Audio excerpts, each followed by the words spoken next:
May 11, 1960. Buenos Aires, Argentina.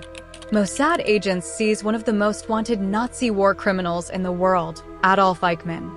Within months, he's on trial in Jerusalem and sentenced to death. The success of this secret operation sends shockwaves through Argentina, where former supporters of the Third Reich suddenly realize they're no longer safe. This dramatic story became the foundation of the film Operation Finale, starring Ben Kingsley. A good film that portrays his biography is Eichmann, starring Thomas Kretschmann in the lead role. But here's the part the movies only hints at. Why was Eichmann Israel's #1 target? Why Argentina, of all places? And could he have actually stayed hidden and escaped justice forever? All of these and many other questions the movies never answered we'll break down in this video. Subscribe to the channel and let's uncover real history.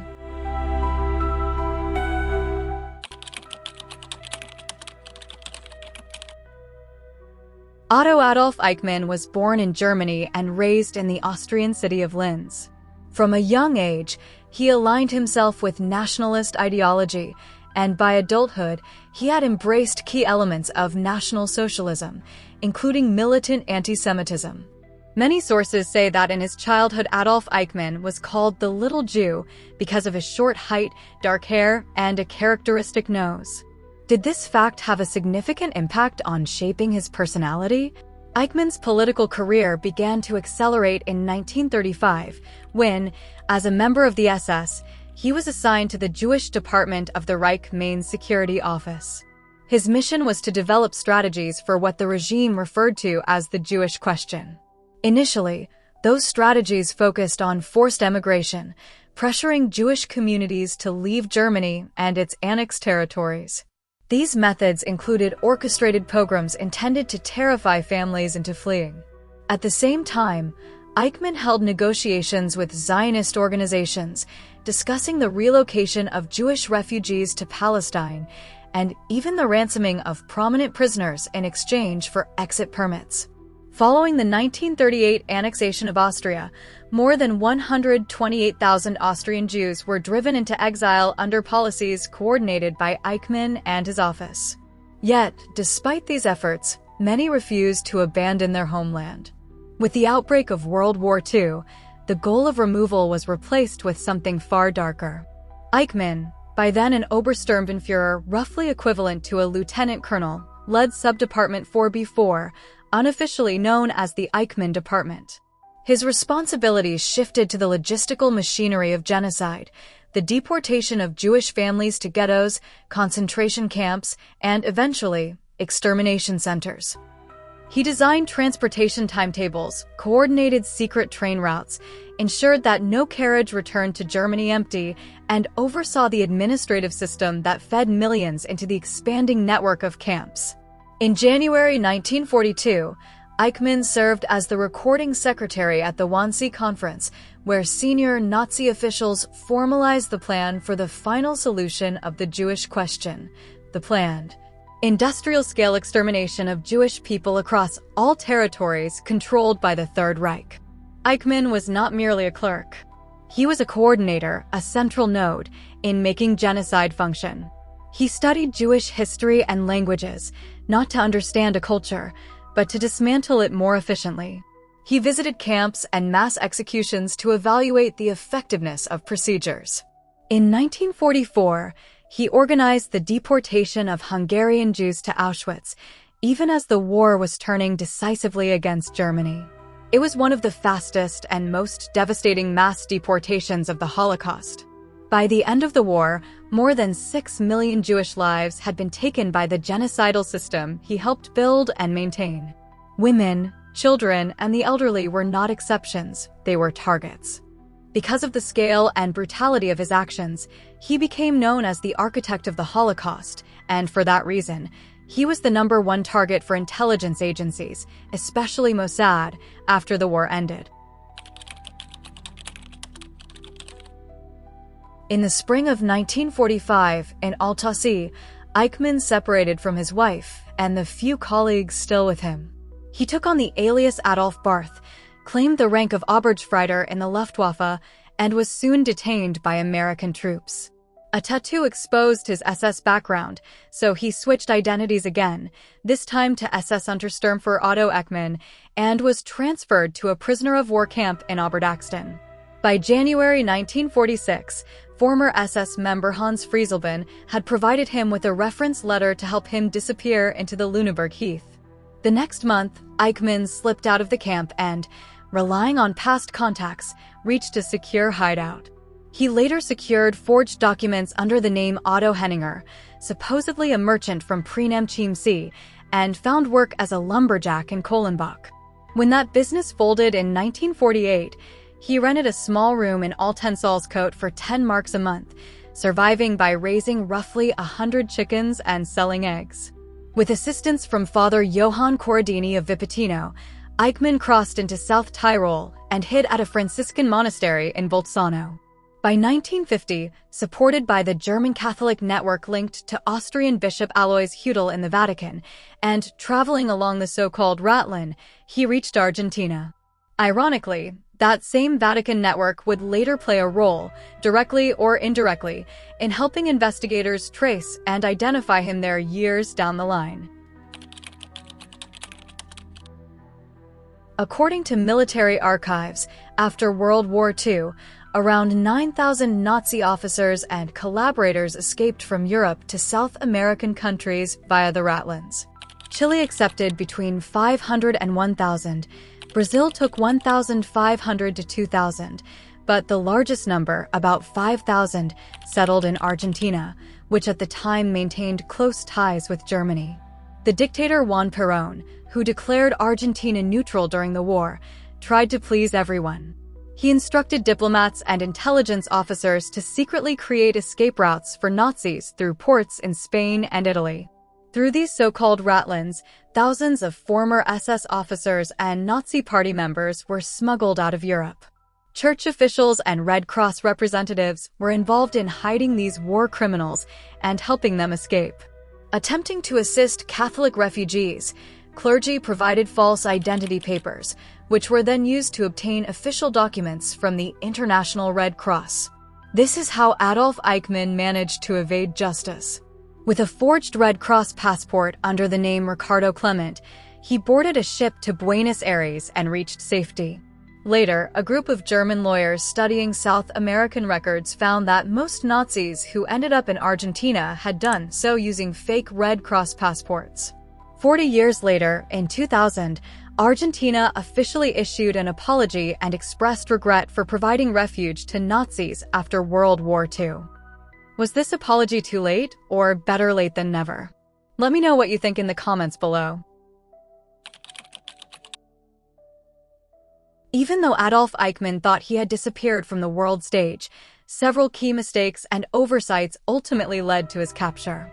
Historical records show that his downfall was not just a matter of luck, it was the result of patterns, behaviors, and connections that intelligence agencies could track. Number 1. Overconfidence in his identity and community. Eichmann lived openly within the German Jewish expatriate community in Argentina, often using his real German background as a way to blend in. He regularly socialized with other former Nazis, attended gatherings, and maintained contact with old acquaintances from the SS. His visibility made it easier for Mossad agents to locate him, and investigators also traced his connections with the Catholic Church and the Red Cross. Number 2. Use of intermediaries and networks. Eichmann relied on a network of friends, priests, and officials to maintain his false identity. While these connections helped him escape initially, they also created vulnerabilities. Investigators could follow the trail of people who assisted him, particularly those involved in the Ratline escape routes, to narrow down his whereabouts. Number 3. And the most famous and ultimately the crucial lead that led to Eichmann came from his own son, Klaus. Klaus casually mentioned his father's past to his girlfriend. Her father happened to be Lothar Hermann, a blind Jewish lawyer who had escaped from Germany. Hermann realized the importance of this information and passed it directly to Mossad, setting in motion the chain of events that would finally track down Eichmann. Eichmann survived for more than a decade under false identities, but his overconfidence, social connections, and reliance on networks left traces that skilled investigators could follow. His mistakes were subtle, a word here, a visit there, but they were enough to finally bring him to justice. When Mossad agents arrived in Argentina, they were able to confirm the true identity of Ricardo Clement. However, requesting his official extradition from the Argentine authorities was too risky. It could have allowed Eichmann to slip away again. A plan to simply assassinate him was also rejected. Israel wanted a public trial to show justice. As a result, preparations began for a kidnapping operation codenamed Finale. The operation was led by Mossad chief Isser Harel. The plan was to abduct Ricardo and secretly transport him to Jerusalem. The preparation took almost 2 years. Harel later described the meticulous work in his book The Capture of the Eichmanns, comparing it to ant-like labor. During those 2 years, Mossad agents traveled to Argentina under false identities. They even created a fake travel agency to cover their movements. Dozens of cars were purchased or rented, along with several villas and an entire apartment building. The housing was needed not only for the agents, but also to set up a temporary prison for Eichmann. The actual moment of Eichmann's capture is depicted very well in the film Operation Finale, starring Ben Kingsley. The operation was scheduled for May 11, 1960. The plan was to capture him in the evening when he returned home from work. 7 operatives in 2 cars carried out the abduction, while dozens more provided cover. Here's how Harel described the key moment of capturing Ricardo Clement. Eli, Ziv, Gabby, and Kenneth were the operatives involved. Fearing that Clement might reach for a weapon, Eli lunged at him. Both went to the ground. As he fell, Clement screamed. Ziv ran around the car and grabbed his legs. Gabby jumped out and grabbed Clement by the head, dragging him into the car. In a matter of seconds, all 4 were inside the vehicle. The car sped away. Kenneth said in German, a phrase every SS officer knew well, "Sit still, or we'll finish you." The Nazi was taken to a villa where a secret prison had been prepared in advance. One of the most intriguing questions in this story is whether Adolf Eichmann could have escaped justice entirely. Looking back, several factors suggest that he might have delayed capture, but the odds of remaining free forever were extremely low. First things first, let's focus on laying low and avoiding attention. If Eichmann had truly kept a low profile, avoided socializing with other former Nazis, and never corresponded with family or friends in Europe, he might have stayed hidden longer. His visibility in the German expatriate community in Argentina helped Mossad track him down. Next, regarding his whereabouts. Many former Nazis moved between countries like Chile, Paraguay, or Bolivia. Eichmann stayed largely in Argentina, which increased the chance that someone familiar with him could spot him. Moving more frequently might have made him harder to locate. Next, let's not forget the ratlines, which had already become well known by that time. By relying on priests, officials, and fake documents from the Red Cross network, Eichmann left a paper trail that could be investigated. If he had escaped independently without these connections, intelligence agencies would have had fewer clues. And finally, the luck that had turned against him. Eichmann's capture was made possible by a combination of careful surveillance and a stroke of luck, the tip from his son Klaus and the involvement of Lothar Hermann. Even the most cautious fugitive might have left some trace over a decade. After his capture in May 1960, Adolf Eichmann was secretly transported to Israel under the cover of an airline pilot. He arrived in Jerusalem later that year, where he faced trial for his crimes. The Eichmann trial began on April 11, 1961. On December 15, 1961, he was sentenced to death, found guilty of crimes against the Jewish people, crimes against humanity, and war crimes. On the night of May 31st to June 1st, 1962, he was hanged in prison. In his final statement, Eichmann said, "Glory to Germany, glory to Argentina, glory to Austria. My whole life is connected to these 3 countries, and I will never forget them. I greet my wife, my family, and my friends. I was obliged to follow the rules of war and serve my banner. I am ready. After the execution, Eichmann's body was cremated, and his ashes were scattered over the Mediterranean Sea outside Israeli territorial waters. He did not admit his guilt. Subscribe to the channel to discover more stories of the people who lived through World War II and the mysteries it left behind, stories that inspired films and shocked the world. Thanks for watching, take care, and we'll see you in the next video.